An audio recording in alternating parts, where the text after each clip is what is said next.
In this online lecture I want to provide a little background to some of the material that we will be considering in the lecture on the crisis of labour and the rise of Thatcherism. In that lecture I want to pick up the story immediately after the Attlee government lost office in 1951, so I want to provide a bit of history about the Labour Party and the Attlee government in particular. However, in addition I want to try and say something about the Labour Party's ideological heritage, and this is where I'll start today. With an inbuilt diversity of beliefs from the very outset of its history, it's been very difficult to precisely characterise Labour's ideology. However, I think we get at least some sense of the general parameters of Labour's ideology if we think of the party as a social democratic party. The key characteristics of social democracy as an ideology are as follows. Firstly, social democracy represents an attempt to synthesise liberal and socialist ideas. As David Marquand has put it, social democracy agreed in repudiating the dichotomies of market versus state, capital versus labour, private enterprise versus public ownership, individual freedom versus social justice. Central to it was the belief that it was possible to combine elements of traditional capitalism and traditional socialism in a synthesis more benign than either. From that synthesis, several key beliefs and principles emerge. Firstly, a positive view of human nature. Social democrats see the individual as at root to be rational, virtuous, moral, and naturally fraternal and cooperative. That is, they have a belief in the essential sociability and cooperative nature of humankind. Secondly, social democrats put forward a critique of capitalism and free markets. That critique can be quite wide-ranging, and social democrats differ on what aspects they highlight. Some will put forward a moral critique, stressing the damaging effect of capitalism on human nature and its effect of undermining community by its promotion of self-aggrandizing individualism. Others put forward criticism of capitalism for creating exploitation and unjust inequalities. Others put forward criticisms regarding the inefficiencies and irrationality of free markets. However, it doesn't follow that this hostility leads social democrats to repudiate capitalism entirely. For example, Aneurin Bevan, somebody regarded on the left of the Labour Party, puts forward the idea that social democracy struggles against the evils that flow from private property, yet realises that all forms of private property are not necessarily evil. So rather than abolishing capitalism completely, social democrats believe that the defects of the economic system are amenable to state action. For example, Keynesian demand management, socialisation of sectors of the economy, and so on. A third characteristic of social democratic ideology is its egalitarian impulse. Social democrats are united in a belief that we need to go beyond a simple classical liberal conception of equality before the law, that we need a more substantial definition of equality than that.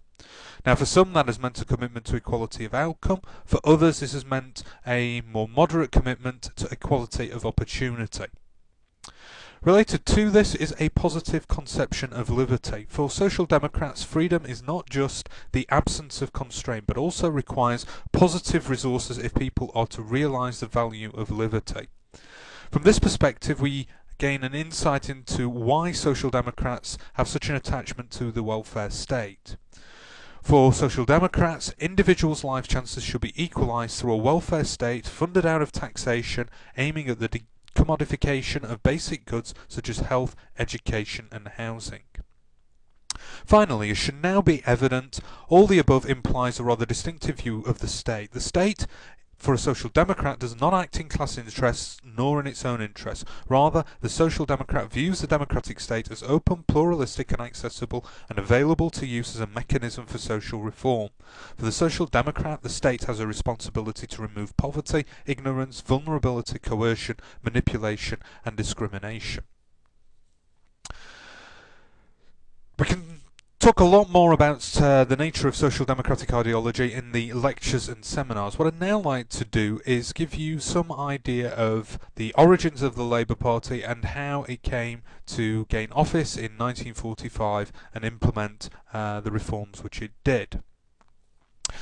To go back to the party's origins, the Labour Party was founded in 1900 by a diverse group of organisations, including trade unions, the Independent Labour Party, the Fabian Society and the Social Democratic Federation. And what this all signals is that from the outset the party was a very broad church. In its first decade, the party made little impact, but it gradually grew in strength. Divisions within the Labour Party and the extension of the franchise in 1918 were particularly significant in promoting that growth. However, 1918 was doubly significant in that that year also saw the party adopt a constitution. This laid the foundations for a cohesive national party, but its Clause 4 also committed the party to common ownership and promoted the development of a much more coherent policy which finally differentiated the party from the Liberals.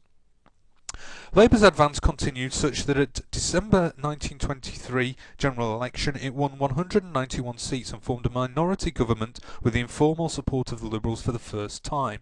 The party's leader, pictured here, and the new Prime Minister, Ramsay MacDonald, was determined that the party should be a responsible administration rather than a radical one. Accordingly, by the time that the government fell in October 1924, it had only introduced relatively modest measures. In May 1929, in the general election of that month, the party was able to capitalise upon the dissatisfaction of the people with the economic situation and once again formed a minority government under the leadership of MacDonald.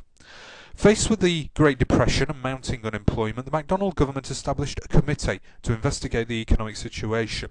This recommended that the government should reduce its spending and cut, in particular, unemployment benefit. When these measures were discussed in Cabinet, the majority voted against the proposals and MacDonald decided to resign. But King George V persuaded MacDonald to form a coalition government which would include Conservative and Liberal members.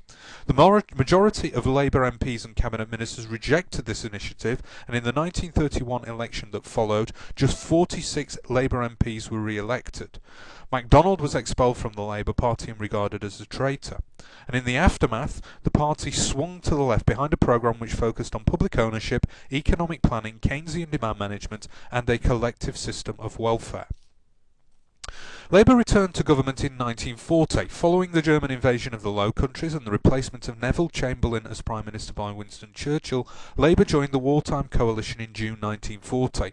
Churchill, of course, was Prime Minister, but 5 Labour MPs were members of the war cabinet, moving from right to left: Clement Attlee, the party's leader, Arthur Greenwood, Ernest Bevin, Herbert Morrison and Stafford Cripps. While Churchill and other Conservative ministers concerned themselves with the prosecution of the war, Labour and members of the coalition were active in the sphere of domestic policy and were particularly prominent in developing plans for post-war reconstruction in the Cabinet's Reconstruction Committee. The war created a context in which Labour's policies had a new cogency. The war saw a shift in the popular mood, with a new enthusiasm for centralised economic planning emerging from the experience of rationing and controls, while the universal sacrifice of the war propagated an egalitarian mood. Broadly, the wartime experience triggered a general shift towards collective ideas such as that advocated by the Labour Party. With victory declared in Europe, the Labour Party left the coalition and Churchill called an election. Few commentators expected a Labour victory, but in the event Labour won convincingly with a 146-seat majority, which would be a record standing until 1997. With it, overnight the party ceased to look like a faction or a sect, representing as it were just one estate of the nation, and had come instead to look like a truly national party, commanding the support of the whole people. Amongst the policies that the Labour government would implement over the next 6 years was nationalisation, as we discussed in the lecture on the changing nature of the British state. As we saw there, between 1945 and 1951, the Attlee government proceeded to nationalise industries which together comprised 20% of the British economy.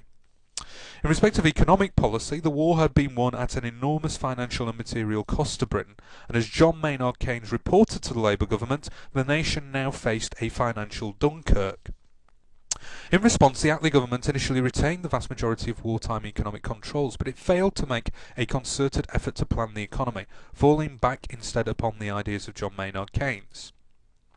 There were problems. In particular, in July 1949 the government was forced to devalue the pound. Nevertheless, unemployment was extraordinarily low, just 1.1% by the time that Labour left office in 1951, and the Attlee government can lay claim to providing the basis upon which post-war economic affluence was based.